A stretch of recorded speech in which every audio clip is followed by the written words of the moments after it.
మాట్లాడుకుంటే సమస్యలు తీరుతాయని చాలాసార్లు చెప్పుకుంటాం. కానీ కేవలం మాట్లాడుకుంటేనే సమస్యలు తీరుతాయనేది మాత్రం ఒక అబద్ధం. మనం చాలాసార్లు నమ్మేది కమ్యూనికేషన్ సరిపోతుంది అని. No, communication is not enough. రిలేషన్షిప్లో సమస్యలు వస్తే కూర్చొని మాట్లాడుకోండి అని అందరూ చెప్తారు. మేము కూడా చాలా వరకు చెప్తూనే ఉంటాం. కానీ కఠినమైన నిజం ఏంటో తెలుసా? కేవలం ఊరికే మనం మాట్లాడడం వల్ల 90% గొడవలు అస్సలు తగ్గవు. ఇక్కడ మెయిన్ సమస్య ఏంటో తెలుసా మీకు?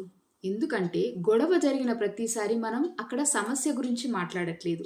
మనం ఏం చేస్తుంటాము అంటే, ఎగ్జాంపుల్, మీ ఇద్దరి మధ్యలో ఒక టాక్సిక్ లూప్ నడుస్తూ ఉంటుంది. సైకాలజీలో దీన్నే యాంగ్జియస్ అవాయిడెంట్ ట్రాప్ అంటారు. అంటే ఒకరు సమాధానం కావాలి, ఇప్పుడే చెప్పు అని గట్టిగా నిలదీస్తూ ఉంటే ఇంకొకరు ఆ గొడవ భరించలేక సైలెంట్గా కార్నర్ అయిపోతారు లేదా రూమ్ నుంచి వెళ్ళిపోతారు. మీరు టాపిక్ ఏదైనా తీసుకోండి, ఎండ్ ఆఫ్ ద డే మీ గొడవ అదే లూప్లోకి వచ్చి ఆగుతూ ఉంటుంది. మరి దీనికి సొల్యూషన్ లేదా అంటే ఇస్తే మీకు ఫస్ట్ ఎప్పుడైనా గుర్తుంచుకోండి, గొడవ వచ్చినప్పుడు ఆ టాపిక్ గురించి వాదించడం ఆపండి. ఎందుకంటే అసలు ఫస్ట్ ఆఫ్ ఆల్ మీ ఇద్దరి మధ్యలో నడుస్తున్న ఆ ప్యాటర్న్ ఏంటో ఐడెంటిఫై చేయండి. చూడు, ఇప్పుడు నువ్వు నన్ను నిలదీస్తున్నావు, అందుకే నేను ఇక్కడి నుంచి పారిపోవాలని చూస్తున్నాను, ముందు ఈ లూపును ఆపుదాం అని ఆ గొడవ పద్ధతిని మార్చండి, టాపిక్ని కాదు.